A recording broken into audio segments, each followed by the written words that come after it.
taxa equivalente e taxa proporcional. Gente, se eu estiver falando de taxa proporcional, entenda que eu estou falando de taxa proporcional. Eu estou em juros simples. Juros simples. Então, toda vez que eu tiver em juros simples, eu não vou falar de taxa equivalente. Eu ter uma taxa ao mês, quero achar taxa ao ano. Eu preciso fazer taxa proporcional em juros simples. E se eu estiver falando de taxa equivalente, automaticamente você já sabe que eu estou em juros compostos.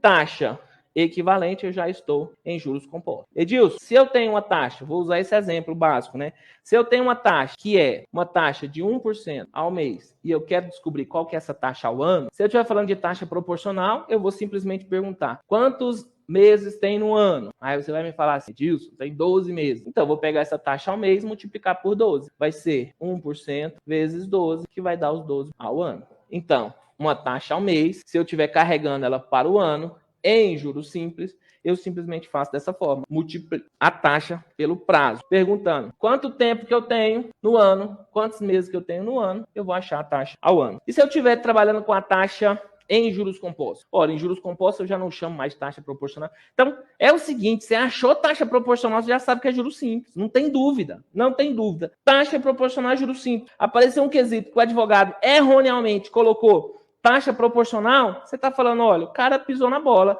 e você não excede os limites do seu trabalho técnico. Olha, proporcional é juros simples, simplesmente trabalho dessa forma. Equivalente, não. Equivalente é juros compostos. Porque enquanto a gente não começar a mostrar para os advogados que eles não sabem fazer quesitos e, consequentemente, se eles continuarem fazendo quesitos, eles vão piorar a vida dos clientes dele, a gente não vai conseguir mudar essa situação, não. Então, advogado fazendo quesito é uma aberração. É igual perito querendo fazer petição. E eu já apareceu aqui no escritório, gente falando assim, não, eu vou corrigir as petições do advogado. Não, deixa o advogado fazer o serviço dele. Você vai fazer sua parte técnica e o advogado vai fazer a parte jurídica dele. A mesma coisa, quesito não é coisa para advogado fazer. Então, na hora que chegou um quesito mal elaborado, você tem que mostrar que o quesito foi mal elaborado, consequentemente a parte escolheu não ter a assistência técnica e ela tem que pagar o preço por aquilo. Ora, se eu estiver falando de taxa equivalente, não. Taxa equivalente já estou em juros compostos. Você que é especializado no assunto, você já sabe. Automaticamente tem taxa equivalente, estamos no regime de juros compostos. Não precisa nem